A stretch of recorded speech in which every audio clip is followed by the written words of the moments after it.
Assalamualaikum warahmatullahi wabarakatuh. Bagaimana kabarnya anak-anak yang solih dan solihah? Pak Jaka berharap semuanya dalam keadaan sehat walafiat. Baiklah, pada kesempatan kali ini kita akan meneruskan kisah kita tentang Muhammad Sallallahu Alaihi Wasallam teladanku. Untuk kali ini Pak Jaka akan berkisah kembali tentang bagaimana seorang rahib Buhairah yang sudah memberikan nasihat kepada paman Rasulullah yaitu Abu Thalib untuk segera mengembalikan atau membawa kembali Muhammad yang ketika itu berusia 12 tahun untuk kembali ke kota Mekah karena menghindari gangguan dari orang-orang Yahudi dan Nasrani. Nah, anak-anak yang dirahmati Allah, ketika itu Abu Thalib pun paman Rasulullah segera membawa Muhammad kembali ke Mekah.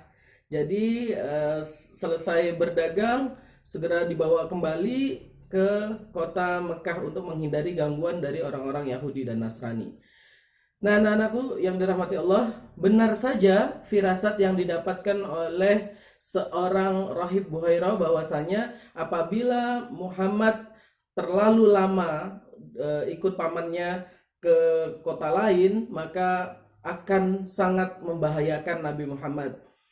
Setelah itu, setelah kepulangan Abu Thalib beserta rombongan kafilah dagangnya, datanglah 3 orang ahli kitab kepada rahib Buhairah. Ketiga ahli kitab ini bernama Zurair, terus juga ada Daris, dan juga ada bernama Tamam. Mereka semua membawa senjata tajam. Ya, yang dimaksud di sini adalah pedang ya. Nah, kemudian mereka bertanya kepada rahib Buhairah tentang seorang anak dengan ciri-ciri ini, ciri-ciri itu, maksudnya ciri-cirinya sama persis dengan yang dimiliki oleh Muhammad kecil. Jadi mereka menanyai rahib Buhairah tentang keberadaannya. Nah, kemudian rahib Buhairah itu mengerti bahwasanya mereka ini dari golongan ahli kitab ingin melakukan keburukan kepada Nabi Muhammad yang pada saat itu masih kecil, untuk melakukan sesuatu yang tidak nyaman ya untuk Muhammad. Bahkan bisa jadi mereka berniat untuk membunuh Nabi Muhammad karena mereka beranggapan bahwa wah, ini Nabi akhir zaman bukan dari golongan Bani Israel nih. Nah, mereka mengharapkan, sudah Pak Jaka pernah ceritakan bahwasanya mereka mengharapkan Nabi akhir zaman itu berasal dari golongan mereka, yakni Bani Israel. Nah, anak-anak yang dirahmati Allah, apa yang terjadi kemudian? Kemudian rahib Buhairah menyampaikan kepada mereka bertiga, "Hai ahli kitab, hai orang-orang yang ingin menyakiti anak ini, ingatlah bahwasanya anak ini memiliki kelebihan, memiliki keunggulan yang sudah diceritakan oleh Allah di dalam kitab Injil dan Taurat. Maka apabila ada ciri-ciri tersebut, maka sudah pasti Allah akan melindunginya. Apakah kalian tidak takut dengan murka dan azab Allah?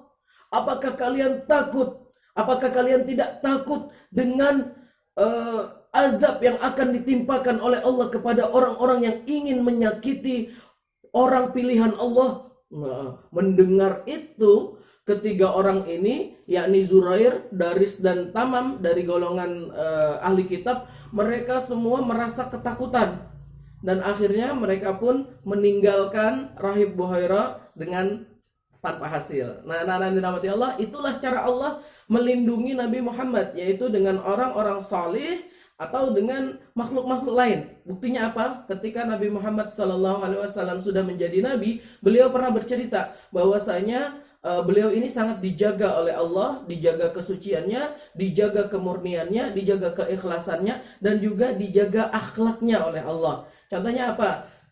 Rasulullah pernah bercerita kepada para sahabat, yaitu tentang masa kecil beliau yang mengikuti teman-teman sebaya beliau dari golongan Quraisy untuk melakukan sebuah permainan. Nah, di permainan tersebut mereka harus mengangkat batu, dan ketika mengangkat batu itu bajunya dilepas, kemudian dilipat, ditaruh di pundak, kemudian untuk mengangkat batu-batu tersebut. Nah, Nabi Muhammad kecil juga mengikuti itu, membuka baju beliau, kemudian meletakkan kain. Belum mengangkat batu, tiba-tiba datang seseorang yang tidak dikenal dan tidak terlihat melakukan perjalanan jauh, artinya ini orang yang asing ya. Kemudian menampar Muhammad kecil, menamparnya, dan lalu kemudian orang itu berkata, kenakan pakaianmu. Ya, akhirnya Nabi Muhammad kembali mengenakan pakaiannya dan mengangkat batu tanpa mengganjalnya dengan baju beliau. Akhirnya beliau tetap mengenakan baju untuk melakukan permainan tersebut. Nah, inilah cara Allah menjaga beliau Shallallahu Alaihi Wasallam yang sangat suci, yang juga maksum, terlepas dari dosa-dosa dunia. Mudah-mudahan Allah mengizinkan kita untuk berjumpa beliau di akhirat kelak. Amin, Allahumma amin. Sekian dari Pak Jaka, mudah-mudahan menginspirasi kita bahwasanya Allah akan menjaga orang-orang yang ikhlas. Sekian dari Pak Jaka, Assalamualaikum warahmatullahi wabarakatuh.